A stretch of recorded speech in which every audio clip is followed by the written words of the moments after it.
예, 그 아기들 있잖아요. 아기들이 병이 오거나 가정이 이제 가화만사성이란 말이 있지 않습니까? 사람이 이제 가정들이 서로 화목하고 행복해야지만 남자가 나가서 일을 하는데도 잘 되고 병도 없고 또 하는 일마다 아주 잘 되는 그런 현상들이 일어나잖아요. 그래서 이제 시어머니하고 며느리가 사이가 나빠서 시어머니가 막 화를 내면서 며느리한테 막 포대잖아요.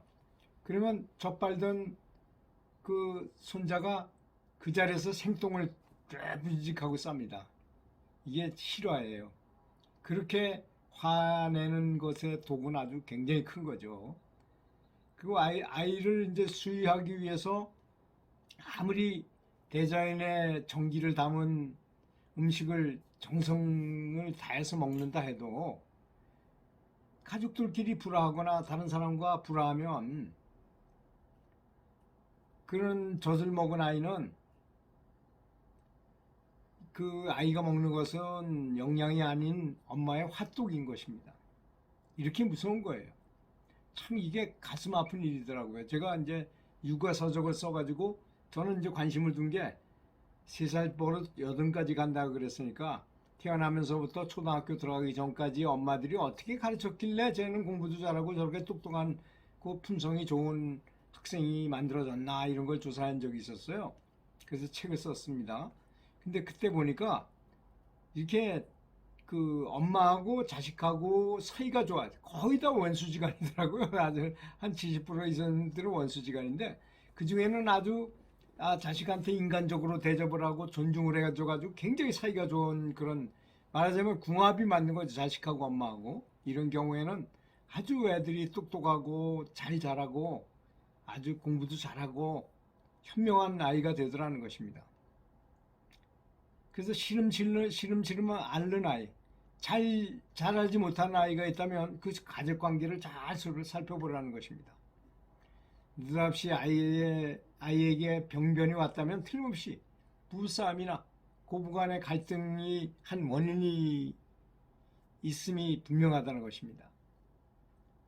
면박을 받아서 면박을 너무 많은 서글픈 여인이 그냥 훌쩍훌쩍 울면서 돌아앉아서 아기에게 젖을 물립니다. 그 순간 그 엄마는 기댈 곳이라고는 아기밖에 없잖아요. 그 정상의 피는 이제 맛이 대략 달고 짭짤하답니다. 그런데 애간장을 태우거나 화를 내고 홧김에 의해서 만들어진 그런 피는 쓰고 떫으며 흑가성을 띤 아주 강한 산성의 피로 변해버린다는 것입니다. 피가 생명이잖아요, 곧. 그러면 산성을 좋아하는 그런 세균들이 혈액 안에서 급속히 팽창하게 된다는 것이죠.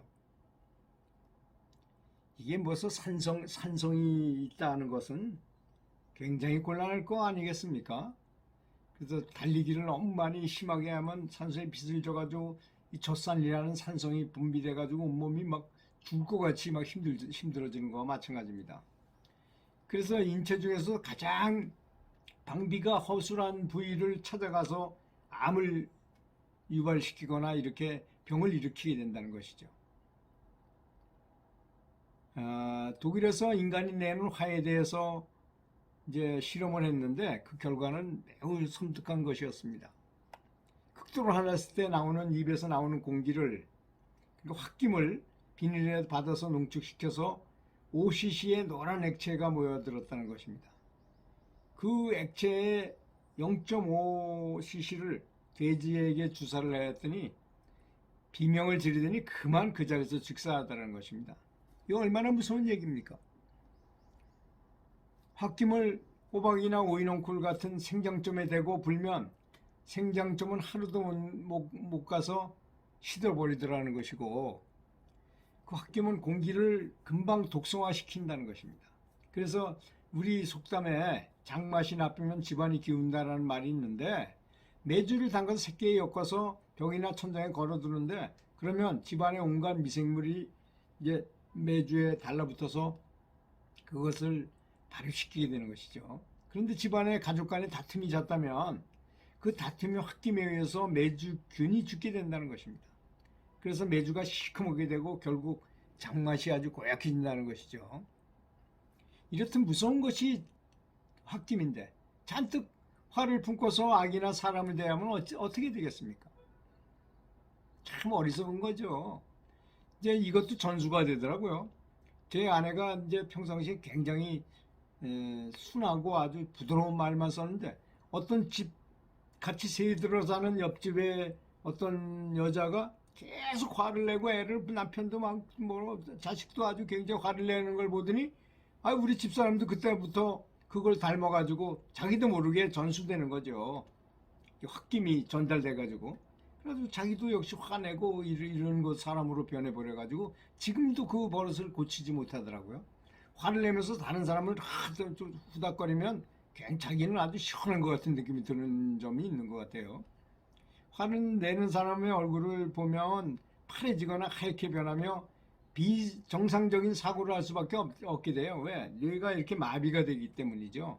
그 시커먼 연기 같은 아드레날린이 분비돼가지고 뇌를 정지하게 만들어버리기 때문에 그렇습니다. 실제로 있는 일입니다. 이거는 흐린 판단력을 찰나를 지배하는 것이어서 느닷없이 휘발유를 껴안고 방화를 한다거나 기물을 닥치는 대로 부신다거나 정말 어이없는 행동을 하는데 즉 일순간에 진짜 미치는 것이죠. 그때 당시에 화가 나면 잠시 후에 화가 풀려서 다시 제자리로 돌아와서 그렇지 그 순간은 분명히 미친 것입니다.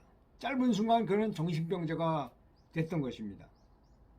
또 그 육체는 그 순간 식욕이 정지되고 전쟁하는 나라에서 밥 먹을 수 있어요. 그죠? 방앗간 못 돌리잖아요. 전쟁하는 나라에서. 피는 거꾸로 순행되며 명치 끝이 바짝 긴장되며 간은 강한 타격으로 극심하게 발작하는 것입니다. 잠시 후에 화가 풀려서 제자리에 돌아와서 그렇지 그 찰나에는 중병 환자가 된 것입니다. 그 짧은 순간 그의 몸은 사경에 놓여 있었던 것입니다. 이렇듯 분노심과 노여움과 증오, 화는 사람의 정신과 몸에 심한 타격을 입히는 것입니다. 그 앞에 서서 꼼짝없이 분풀이 당하는 사람의 정신과 몸에 참 애들이 불쌍한 거죠. 시어머니하고 며느리가 서로 싸우게 되면 애는 아무 잘못도 없이 그냥 그대로 폭격을 받고 그것이 습관화돼 버립니다. 눈에 보이지 않지만 그것이 습관화되거든 애도 똑같이 화내요 나중에. 그래서 당하는 사람과 사람의 정신과 몸에 치명적인 상해를 입히게 된다는 것입니다. 이 점을 꼭 알았으면 좋겠습니다. 그래서 먼저 양보하고 이게 이렇잖아요. 거울의 법칙이잖아요. 대인관계는 내가 저 사람을 아무리 마음에 안 들더라도 아주 극존중해주고 배려하고 사소한 것부터 잘 이렇게 좋은 말을 쓰고 항상 배려한다면 당연히 거울의 법칙이니까 내가 이렇게 하면 저기도 이렇게 할 수밖에 없게 돼 있는 것입니다. 그래서 가와만살상이라는 말씀을 꼭 기억하시고 항상 평화로운 가정이 되도록 하시면 고맙겠습니다. 감사합니다.